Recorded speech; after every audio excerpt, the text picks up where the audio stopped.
Well, hello there, friendly friends. Was it me you were looking for, or did you stumble upon this channel by chance? Well, I don't know, but stick around, maybe you like it. First up, Honda to join Aston Martin exclusively? Well, bit of a surprise, but that's the rumor that's doing the rounds. 6 engine manufacturers have registered for the 2026 season, with 10 teams. You don't need a degree in maths to see a pretty tight market if you want to flog your engines then, eh? Pretty sure Mercedes, Ferrari, and Alpine, Renault, whatever the hell they call themselves, won't be buying Honda engines.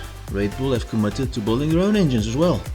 And I'm kinda convinced that Audi won't be rebadging the Hondas as Audis, as Supertech did with those Renaults back in the 90s. So who's buying the Hondas then? Well, the Japanese giant doesn't seem very sure about their own involvement in Formula 1, even at the best of times. They built brilliant engines in the 80s, with which Senna and Prost were dominant. They had a team in the 2000s. They joined McLaren for one of the most rubbish partnerships ever in the 2010s, making a grown man cry repeatedly, and seemingly pulled out of the supplier deal with Red Bull. But I don't know, they may still be involved, I don't know. So they seem about as confused as a chameleon on a packet of Smarties. Well, Williams are reportedly not interested either. I forgot about Williams. So now what? Well, according to motorsport.com, Honda has been chatting up the suddenly desirable Aston Martin team. Well, Aston Martin boss Lawrence Stroll has possibly only 2 things left to achieve in his life. That is, becoming the greatest Bond villain in history, since Scaramanga in any case. What do they teach in that school? Ballet dancing?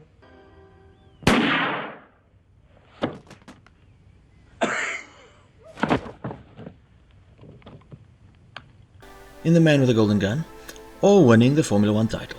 Well, it seems, and I quote from GP blog, Motorsport estimates the chances for Honda are not bad despite Aston Martin and Mercedes partnership.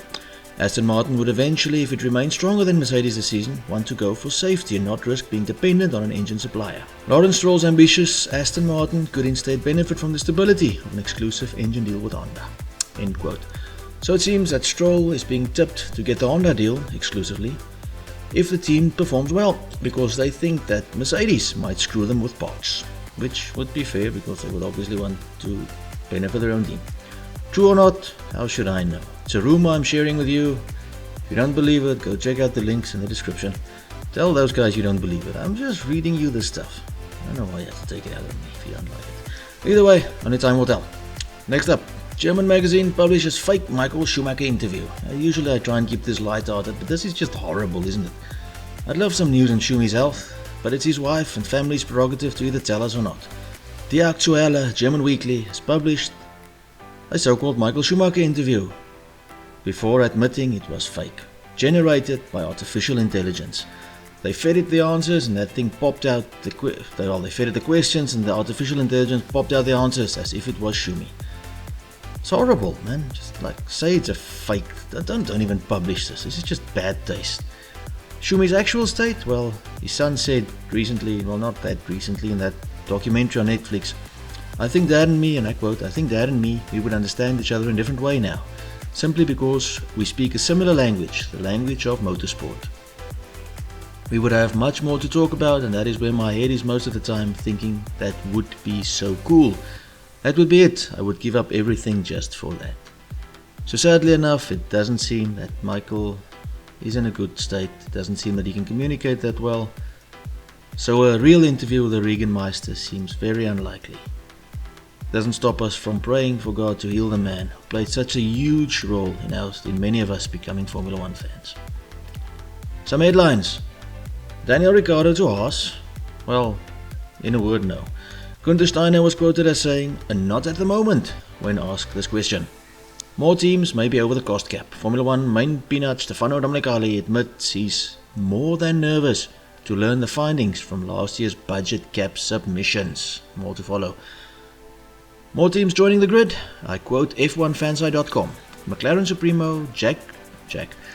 Supremo Zach Brown told the Washington Post in recent days that 3 or 4 teams are set to meet the FIA's forthcoming deadline this month to apply for up to 2 vacant spots on the pit lane from as early as 2025. End quote. That's what I've got for you. Check out some of these memes. If you don't want to laugh, don't be a dry old thing. If you want to laugh, please do. If you want to share the video, I would appreciate it. If you want to press that sub button, you're pretty cool. And if you want to ring the bell, you may just be the coolest person in front of whatever screen you're watching this now. So if you're not watching it alone, if you're not doing these things, you, sir, or madam, are not as cool as I hope you were. So I've talked enough rubbish. May you have a blessed week.